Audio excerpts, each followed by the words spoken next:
El congresista Edward Málaga está esta mañana con nosotros para continuar analizando ya desde el aspecto político el mensaje dado por el presidente Castillo ayer. ¿Cómo está, congresista? Muy buenos días. Muy buenos días, Mabel y Fernando. Un afectuoso saludo por Fiestas Patrias para ustedes y para vuestra audiencia. Son días que nos invitan a reflexionar sobre qué país hemos logrado, qué país queremos tener y cómo lo vamos a lograr. Sí. Y también mi respeto muy brevemente y agradecimiento al arzobispo Castillo por recordarnos esa necesidad que tenemos en el país de líderes espirituales que guíen a la sociedad en aspectos tan importantes como la ética y la moral. Sabemos que usted es muy crítico del presidente Castillo, sin embargo, ayer decidió quedarse en el Congreso de la República, no abandonar el hemiciclo como algunos lo hicieron, no dar la espalda, ni tampoco vociferar al final. Sí, pues yo creo que las reacciones de mis colegas son comprensibles, podemos estar o no de acuerdo, muchas son criticables, por supuesto. En mi caso, yo consideré, bueno, ganas no me faltaban, ¿no? Pero consideré que quedarse en el Congreso era importante porque había que escuchar el mensaje, había que escuchar ese contenido, y también porque finalmente es la casa de los congresistas y de los representantes del pueblo. Entonces, era importante defender esa posición, estar ahí en nuestro bastión, por así decirlo, y el no gritar, pues ya lo dije por ahí, que yo prefiero hablar y escuchar, y que creo que se logra más así que gritando. ¿Cuál es el reproche fundamental que le hace usted al discurso que pronunció ayer el presidente de la República en el Congreso, congresista Edward Málaga? Sí, Fernando. Bueno, ya se ha dicho mucho sobre el mensaje confrontacional, hostil a la prensa, alejado de la realidad, pero yo rescataría 2 puntos.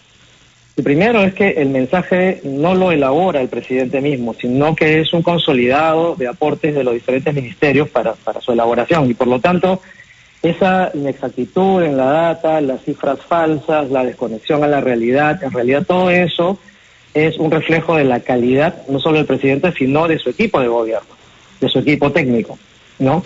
Y el segundo punto es que siento que más allá de repetir, ¿no?, y enumerar datos y cifras, era muy importante presentarnos una visión de país, una visión sectorial que no hemos visto, ¿no? Por ejemplo, cuando se habla de medio ambiente y se habla del incentivo a los autos eléctricos, nos quedamos en ello. No hay una mención a cuál es la gran política de transición energética, por ejemplo, dónde queremos estar en 5, 10, 20 años con respecto a las tecnologías y a las tecnologías que vamos a usar para la electricidad, para el transporte, etcétera.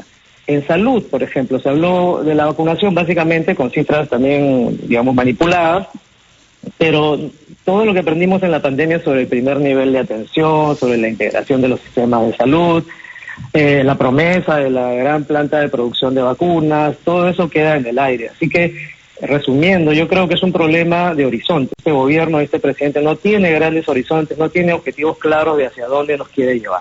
Usted ha sostenido en reiteradas ocasiones que el presidente debería dar un paso al costado. Eso claramente no va a suceder. Y desde que lo dijo usted en los medios de comunicación, han pasado ya varios meses y ahora tenemos 5 investigaciones abiertas en contra del presidente Castillo.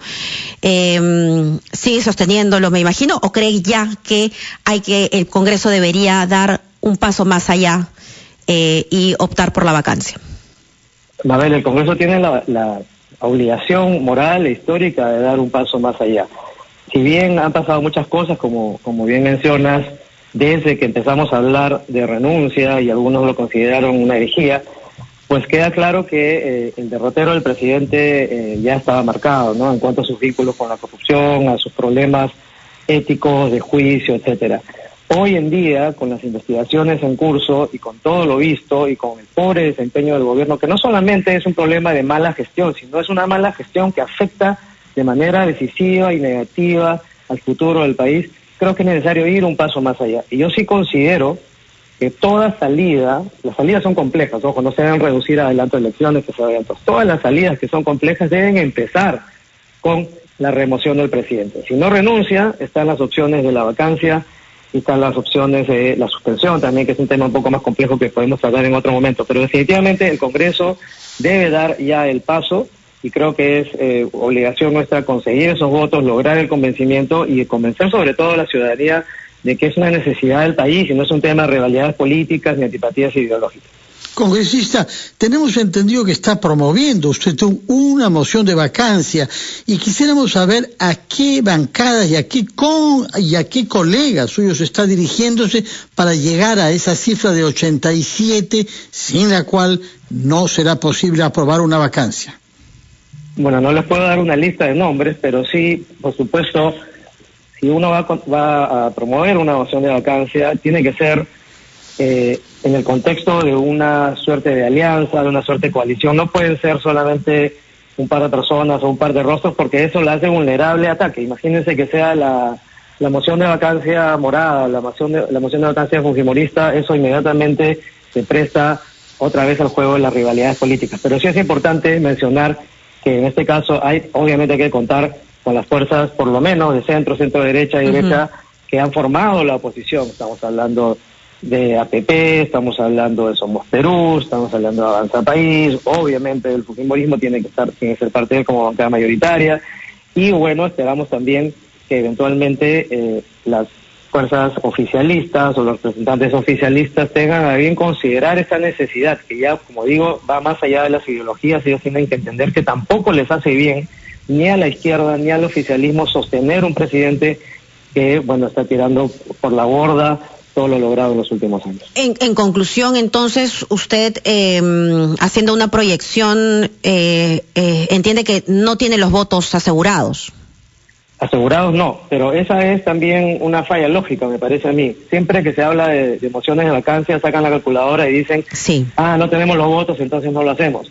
Yo creo que lo que hay que hacer es construir esa moción de vacancia, que es lo que estamos haciendo ya. Y hay un borrador circulando, siendo corregido por diferentes voceros y miembros del Parlamento, y luego exponer esos argumentos al público, a la opinión, a los medios, para que se debata, para que se genere un consenso, para ver si tenemos un momentum de vacancia, y recién con ese convencimiento, Mabel, ir a buscar los votos. Los votos no se tienen desde antes, obviamente, hay que ir a conseguirlos, pero luego de haber explicado de qué se trata esta moción. Es interesante porque quizá algunos congresistas que, tal como ha ido evolucionando la cosa, pueden haber cambiado de opinión, pero indican que no le quieren hacer el juego a los golpistas, a los vacadores. Ese es el gran problema del anti, ¿no? Poner, como dije, las antipatías políticas por encima del bien del país. Yo creo que en estos momentos estamos cerca o rondando los 80 votos, según los cálculos que vamos haciendo, y el trabajo de convencimiento va a ser justamente a ese, que cuando tú sacas adelante una moción de este tipo, con objetivos concretos, con argumentos sólidos, tienes que dejar de lado ya ese pensamiento binario, ese pensamiento de con este voy, con este no voy, porque finalmente lo que se busca es el bien común. Muy bien, hemos comprendido entonces, y además ha dado una cifra precisa, cerca de 80 votos, que es más de lo que sacó la nueva mesa directiva el día martes, de manera que esa cifra está progresando. Muchas gracias. Fernando, una precisión. Sí. También es importante decir que cada día, a medida que se van revelando nuevos detalles de las investigaciones fiscales, que es importante tener, por supuesto, el Ministerio Público en esta historia, en este contexto, se va volviendo más delgada la línea que separa a los oficialistas, a los políticos oficialistas de esta decisión. ¿Por qué? Porque se ve claramente pues que es ya cada vez más difícil defender al presidente. Así que yo confío en que pronto podremos hablar de una cifra cercana o de un umbral que nos permita ya presentar la moción. De acuerdo, muchas gracias. Efectivamente hemos escuchado al congresista Pasión Dávila del bloque magisterial sostener que tanto el Congreso como el presidente deberían ir, quizás se anime a firmar esa moción de vacancia. Muchas gracias, congresista Edward Málaga, que tenga usted y su familia felices fiestas patrias. Muy buenos días. Muchas gracias, lo mismo para ustedes. Vamos a una pausa, Mabel, después de la cual conversaremos con el